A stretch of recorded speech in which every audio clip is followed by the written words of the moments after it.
M. Legault, bonjour. Bonjour, M. Roy. Bienvenue à Radio-Canada. Je suis content d'être ici, oui. Oui, bien, c'est la place publique un peu. Les gens viennent beaucoup visiter. Tout ça, on laisse ouvert, puis les gens apprécient. Ouais. Dernière fois, c'était le débat. Oui. Donc, ça fait un bout.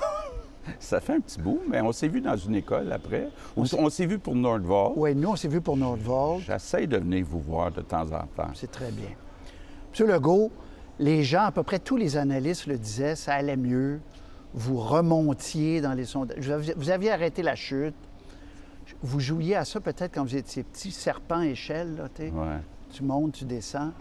Et là, la semaine dernière, vous vous replongez tête première dans le dossier du troisième lien. Vous dites, la Caisse ne nous recommande pas de faire un pont, mais on va en faire un pareil. Pourquoi? Ouais. C'est électoraliste, M. Legault? C'est que vous voulez sauver toute la Rive-Sud, vos députés?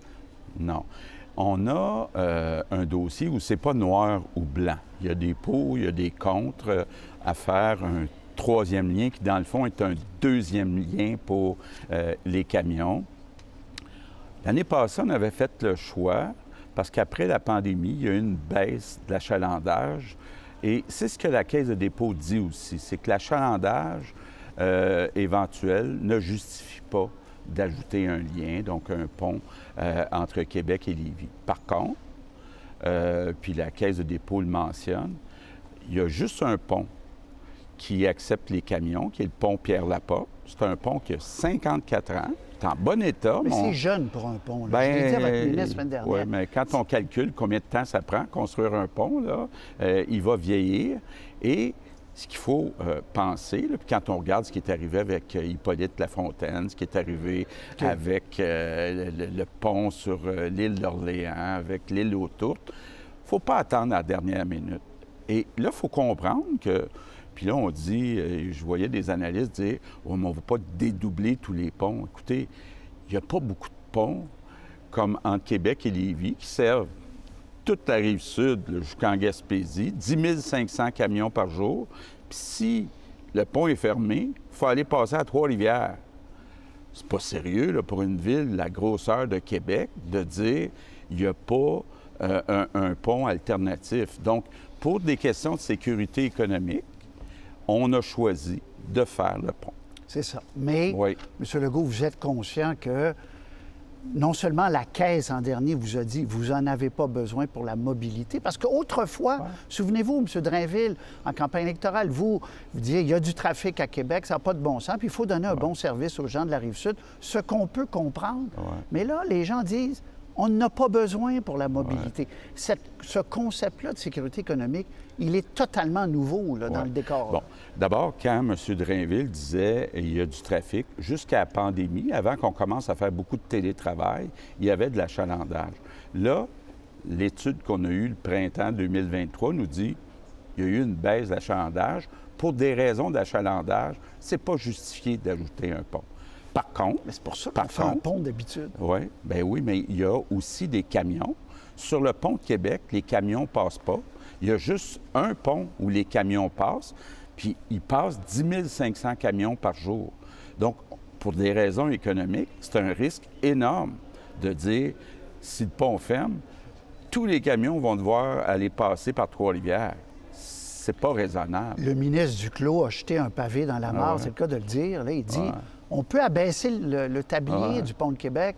Allez-vous au moins explorer ça sérieusement? Bien, déjà, on a demandé au ministère des Transports. Les experts du ministère des Transports nous disent on a déjà regardé ça, c'est pas réalisable. C'est pas réalisable. La conclusion est déjà arrivée là-dessus? Oui, absolument. Donc, c'est non, ça? C'est non, absolument. Parce qu'ils disent toutes sortes de raisons. Il faudrait réduire le nombre de voies. Il y a une question d'auteur où ça ne fonctionne pas. Il y a une question d'entrée aussi quand on abaisse le tablier. Bref, ça a déjà été regardé. Puis la conclusion, c'est que c'était pas faisable. OK. Le nouveau pont Windsor-Détroit, c'est 6,4 milliards. C'est un très beau pont. Il est même un peu plus petit que l'endroit que vous voulez le faire à l'est, là, que ça prendrait un pont de 3 km. Mettons que ça coûte 7-8 milliards, votre pont. C'est 2 hôpitaux, ça, 7 milliards. Est-ce que, compte tenu des besoins criants ailleurs, on a vraiment, vous êtes comptable, M. Legault, on a vraiment besoin de ce nouveau pont-là? Bien, vous savez comment c'est important pour moi, l'économie. C'est une de Oui. mes grandes fiertés depuis 5 ans. D'ailleurs, on a fait exploser les investissements des entreprises. Donc, je ne voudrais pas prendre un risque économique comme celui-là. Puis je pense que ça ne nous empêche pas de faire des hôpitaux, de faire des écoles, de continuer à faire du transport en commun. D'ailleurs, ce que je me suis rendu compte à Québec, puis on le voit même avec les chefs fédéraux, c'est comme si on mettait en opposition faire un tramway à Québec, puis faire un pont Québec-Lévis. Puis là, bon, il y a M. Poilievre qui dit « Moi, je suis d'accord avec le pont, mais pas le tramway. » Puis M. Trudeau qui dit le contraire. Bien, nous, on dit « Faisons les deux. On a besoin des deux. » Bien, justement, M. Trudeau dit « Moi, j'ai hâte même de mettre de l'argent dans le tramway. Allez-vous signer avant qu'il parte? Parce que ça se peut qu'il parte, là. Je vous apprends rien. » Oui. Bien, on ne sait pas quand vont être les élections fédérales. Je vais travailler avec celui qui sera là, le premier ministre du Canada qui sera là. Puis mon espoir, c'est d'être capable de convaincre soit M. Trudeau, soit M. Poilievre de dire on a besoin des deux projets. Mais vous ne devriez pas signer avec M. Trudeau avant qu'il parte, pour vrai, là? C'est une vraie question. Est-ce que ça pourrait être prêt, signer une entente fédérale-provinciale? On va... Là, on a dit on aime le tracé de la Caisse. Le maire de Québec semble aimer le tracé pour le tramway de la Caisse. Donc, le dossier va avancer. Il y a des discussions à avoir avec Alstom, parce qu'il était le soumissionnaire qui avait été retenu pour l'ancien projet. Quand on va être rendu à demander de l'argent à Ottawa, on va voir qui est là comme premier ministre. Oui, mais il y en a un qui dit pas une scène pour le tramway. Oui. C'est assez clair. Oui, mais comme je vous dis, c'est comme s'il fallait choisir entre les deux projets. Moi, je veux dire aux deux chefs, les deux projets sont importants. Bon. Un petit mot sur, vous parlez de tramway. D'abord, on a un peu perdu collectivement 6 ans, là. Parce que le trajet que vous acceptez, que la Caisse vous recommande, c'est le trajet d'il y a 6 ans, là. Pas vraiment. Non? Pas vraiment. Puis il y a techniquement, je ne veux pas rentrer dans la technique, là, mais la longueur des wagons, le ciment, en tout cas, bref. Puis la Caisse nous dit, là, 20-25 d'économie avec ce qu'on propose techniquement. Donc, je pense que ça vaut la peine quand on parle de sauver 20-25 Train de l'Est de Montréal, parents pauvres. Il y avait un projet de la Caisse de dépôt. Oui. Puis il y a beaucoup d'urbanistes, donc, qui n'habitent pas du tout à Montréal, qui sont dans des quartiers riches, qui disaient c'est épouvantable, on va mettre un truc surélevé. La Caisse était prête à aller de l'avant. Regrettez-vous qu'on n'ait pas pesé sur l'accélérateur dans ce projet-là? Il faut qu'il y ait de l'acceptabilité sociale.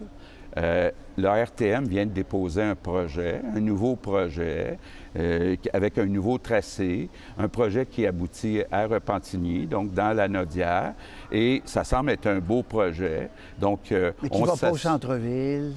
Exactement, mais qui va être branché sur le métro dans un premier temps. Donc, on va le faire, le transport structurant dans l'Est de Montréal jusqu'à Repentigny.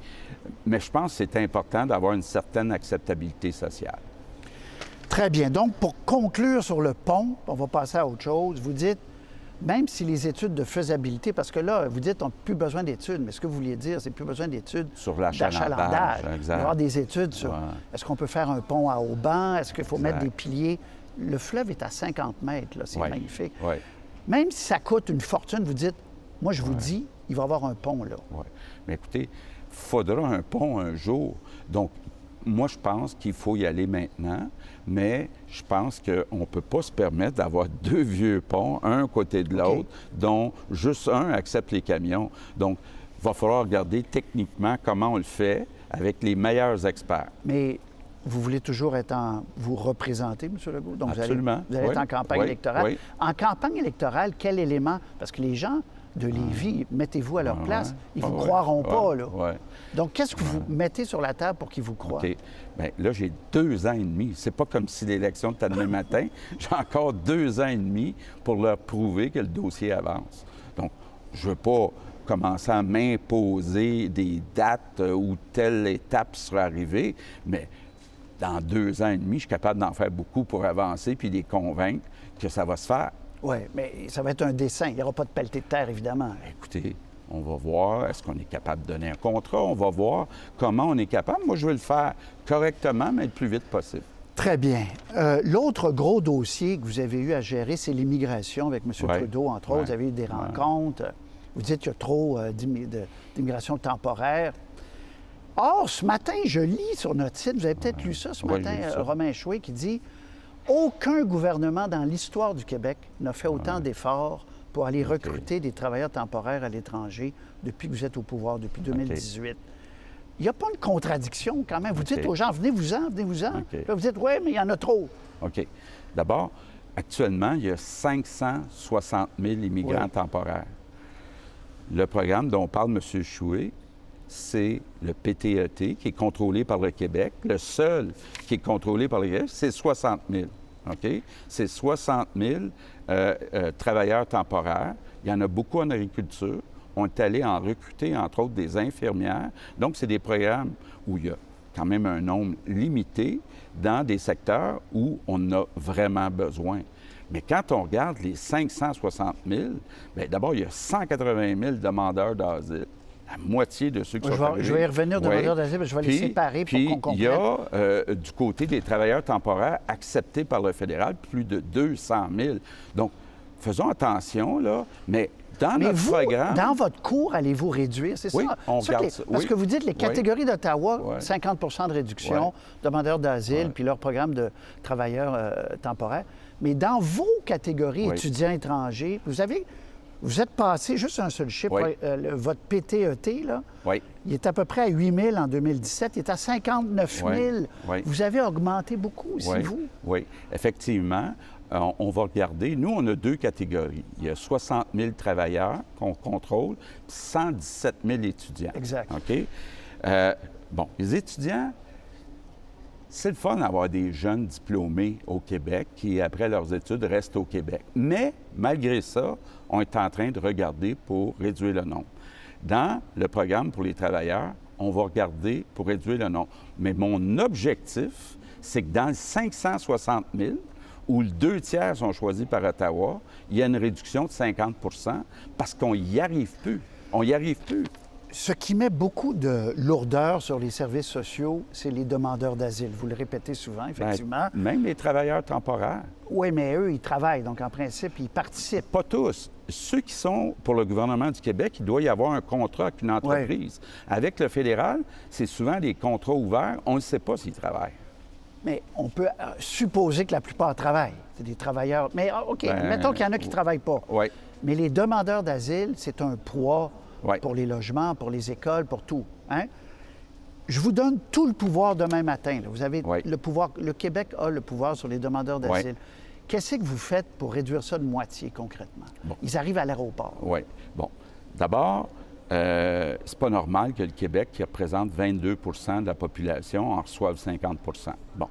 Il faut en déménager dans d'autres provinces. Ça se fait aux États-Unis. Une fois qu'ils arrivent, ça. On les déménage. Même ceux qui sont déjà là, les déménager. Ensuite, il faut être capable d'augmenter les critères pour mettre des visas pour plusieurs pays. Ensuite, c'est pas normal que ça prenne 18 mois pour évaluer si c'est un vrai demandeur d'asile.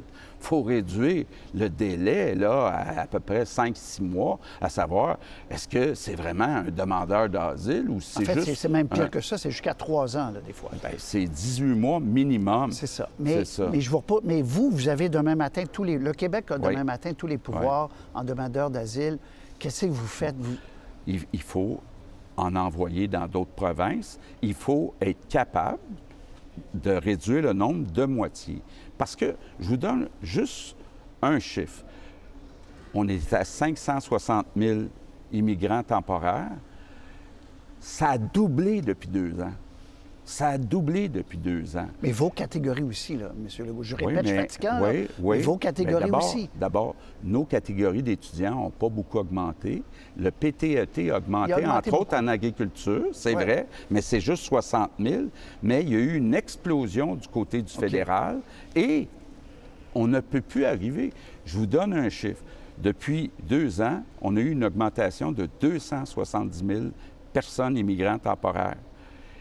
C'est 100 000 logements, ça. Si demain matin, on n'avait pas ces 270 000, il n'y en aurait plus de crise du logement. Puis là, je ne remonte pas il y a 10 ans. Je dis juste, on va revenir au nombre qu'on avait il y a 2 ans. OK, mais vous dites encore que 100 Oui. du problème de la crise du logement est occasionné par les immigrants temporaires? Bien, Il y a des régions qui n'ont pas d'immigrants, M. Legault. Il y a beaucoup de régions qui ont des problèmes, qui manquent de logement. Ça, c'est nouveau aussi, mais il y a beaucoup de régions qui manquent de logement. Mais vous dites encore 100 oui, de... mais regardez, c'est facile de dire « Ah, Legault dit que c'est la faute des immigrants. » Non, non, mais attendez une minute, là. Au Québec, on a toujours été accueillants. Puis je comprends ces gens-là de vouloir venir vivre au Québec. Mais à un moment donné, quand on augmente de 270 000 en 2 ans, c'est juste impossible. On a besoin d'enseignants, on a besoin d'infirmières. Le tiers ne parle pas français et il s'installe à Montréal, ça amène un déclin du français. Moi, j'ai une responsabilité, là, comme premier ministre de la nation québécoise, à dire on va protéger le français. Puis là, il y en a bien trop. Mais beaucoup de gens, M. Legault, sont d'accord avec vous qu'il y en a trop. Je ne mets pas ça en question. C'est-à-dire, oui, on peut remettre ça en question, mais ce que je vous demande, c'est... Vous êtes responsable quand même d'une partie de cette affaire-là. Puis ça n'a pas arrêté de monter, votre parti aussi. Bon, d'abord, on est responsable de 2 groupes. Le groupe, c'est les étudiants. 117 000. Oui. OK? Oui. Là, on dit, il n'y a pas eu une grosse augmentation, mais on va quand même réduire le nombre d'étudiants. Le PTET, les travailleurs, ça a explosé. C'est des gens, oui, mais il y en a 60 000 au total, puis c'est des personnes qui ont des contrats avec des entreprises. Du côté du fédéral, c'est tout le reste du 560 000, des demandeurs d'asile pas qualifiés, puis des travailleurs qui n'ont pas de contrat avec des entreprises. Si vous n'arrivez pas, si le fédéral n'arrive pas avec un plan pour réduire de 50 vous faites quoi, M. Legault? Bon. J'ai dit que j'exclus rien, incluant un référendum pour récupérer le pouvoir. Vous savez, la majorité des Québécois, quand on leur demande « seriez-vous d'accord pour transférer le pouvoir en immigration au gouvernement du Québec », ils sont d'accord, contrairement à un référendum sur la souveraineté où il y a seulement une minorité qui appuie le projet. Maintenant, bien, il y aura une élection fédérale. Il va falloir que M. Poilievre et M. Trudeau se prononcent. Bon, M. Trudeau, la semaine passée, m'a dit « Je suis d'accord pour réduire significativement. » J'ai dit « Oui, mais moi, c'est 50 je veux. » Il n'était pas d'accord pour prononcer le mot 50 Peut-être que dans 2 mois, il va dire « OK, on va réduire de 50 » Moi, je suis convaincu que la pression de la majorité des Québécois va convaincre celui qui sera à Ottawa. Si je vous suis bien, si ça se règle d'ici l'élection fédérale, on n'a pas besoin de référendum sur cette question-là. Puis vous n'avez même pas besoin d'avoir tous les pouvoirs en immigration. Oui, mais ce qu'on veut d'abord, c'est de réduire le nombre de moitié. Je comprends. On pourra continuer à négocier pour qu'à l'avenir, on récupère les pouvoirs. Mais à court terme, l'urgence nationale, là, c'est de réduire de moitié le nombre d'immigrants temporaires parce qu'on n'y arrive plus en logement. Il nous manque d'enseignants, il nous manque d'infirmières. Ça amène un déclin du français. C'est quand même grave, là. Donc, à l'élection fédérale, vous allez faire un trait, vous allez dire est-ce qu'on a eu ce qu'on voulait ou pas. Et là, il pourra y avoir, avant la fin de votre mandat, un référendum pour demander aux Québécois, êtes-vous d'accord qu'on rapatrie tel pouvoir? J'exclus rien, mais ce que je souhaite, c'est que ça soit un enjeu important de la prochaine campagne électorale fédérale. Fédérale. Oui. Est-ce que vous allez vous mouiller pour la campagne fédérale comme la dernière fois? Bien, il est trop tôt pour le dire. On va commencer. Mettons, non, mais est-ce que les 2 vont être d'accord pour réduire de moitié? Est-ce que les 2 ne seront pas d'accord pour réduire de moitié l'immigration? On va d'abord voir les positions de chacun. OK, mais c'est possible. Est-ce que, par ailleurs, vous avez créé un comité là, pour voir est-ce que le Québec peut avoir davantage de pouvoir au sein de la Fédération, n'est-ce pas? Vous ne voulez pas qu'il vous recommande un référendum sur la souveraineté? Non. Pourquoi? Non. Bon. Comme option, je veux dire. Bien, d'abord, il y a un problème, là, puis toutes les provinces sont fâchées de voir le fédéral envahir les champs de compétences des provinces sans gêne, là. Sans gêne, incluant, entre autres, en santé, mais dans plein de secteurs. Donc, la Fédération, au début, là, ça ne devait pas être, il y a un gouvernement dominant qui peut envahir les champs des provinces. Deuxièmement, revenons à l'immigration. Ça met en jeu l'avenir du français, donc de notre identité. Est-ce qu'on est capable, à l'intérieur des pouvoirs juridiques et constitutionnels qu'on a, de changer des choses avec Ottawa? Puis là, on a des experts renommés qui ont accepté de se pencher là-dessus. mais ils ne peuvent pas vous Non. recommander, parce qu'il y a des souverainistes là-dedans. Là. Oui. Ils ne peuvent pas vous recommander de tenir un référendum sur la souveraineté, ne voyant pas d'autres solutions pour aller Non. chercher des pouvoirs. Effectivement. Puis s'ils ont accepté le mandat de dire que ça doit être à l'intérieur du cadre juridique et constitutionnel actuel, c'est parce qu'ils pensent qu'il y a quelque chose à OK. faire. Si vous recommandez une constitution du Québec là, pour Ouais. établir clairement Ouais. ce qu'on veut, où on veut aller, est-ce que vous pourriez pas faire un référendum sur une nouvelle constitution du Québec avant la fin de votre mandat? Bien, écoutez, on n'est pas fermé à ça, faire une constitution du Québec. On n'est pas fermé à ça, mais il faut trouver des moyens pour protéger, entre autres, le français, puis protéger nos compétences. Parce que vous y croyez encore à votre troisième voie. Là. Vous étiez, Oui. inutile, les gens le savent, très souverainiste. Là, votre troisième voie, parce que les gens, l'opposition vous accuse de ne pas être allé chercher des gains significatifs, que votre voie, c'est un cul-de-sac, qu'il faut soit être fédéraliste, accepter le statu quo, soit souverainiste.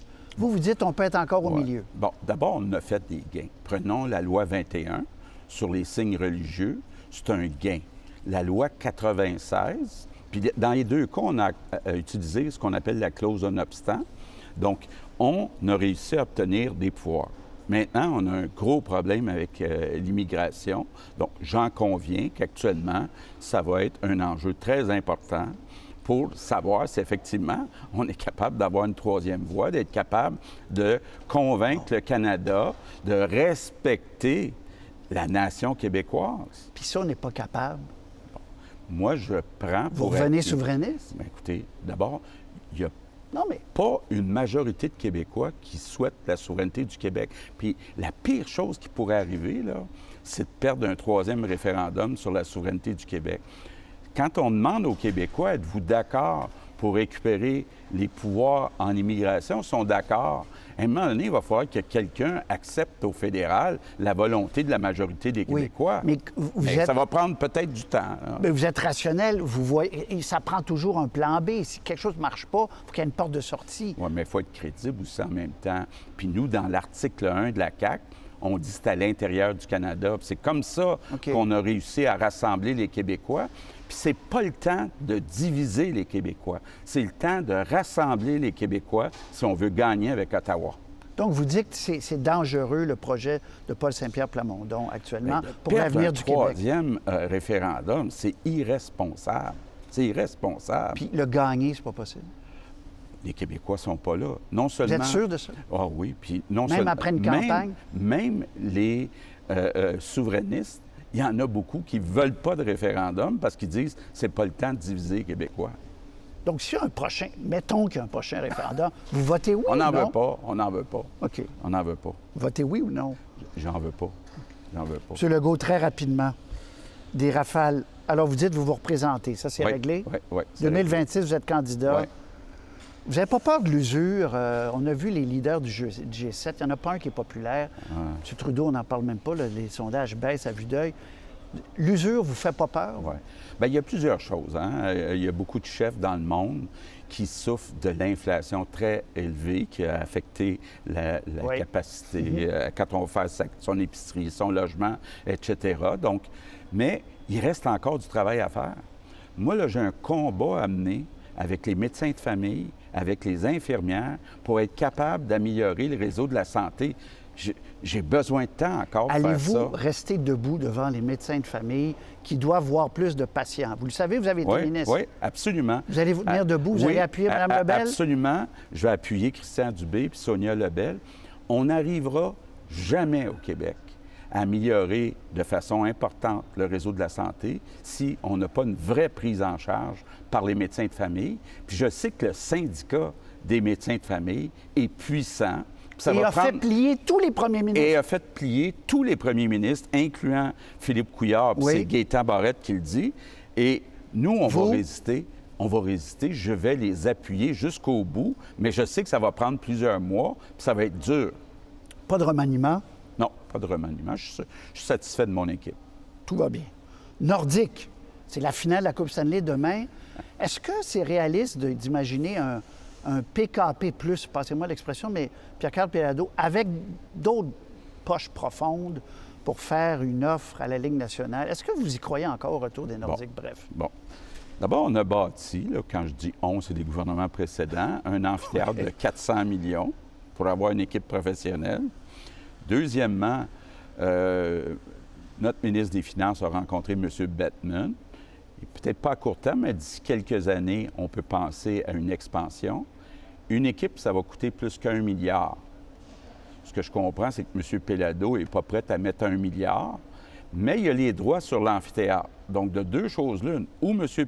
Péladeau se trouve des associés pour déposer une vraie offre chiffrée, ou on cherche, puis je sais qu'il y a d'autres personnes qui sont intéressées, mais il faudrait avoir les droits sur l'amphithéâtre. Mais si on dépose une offre intéressante, chiffrée, financée, je pense qu'on a des chances d'avoir les Nordiques. Est-ce que ça se prépare sérieusement, selon ce que vous savez, des discussions de gens riches? Pour l'instant, ça ne peut pas se préparer parce que c'est M. Péladeau qui a les droits sur l'amphithéâtre. M. Legault, je vous souhaite un bon été. Les vacances n'arrivent pas nécessairement demain matin pour vous, mais là, le rythme va diminuer. Puis on a hâte de voir les premières études sur votre pont dans l'Est, donc entre l'île.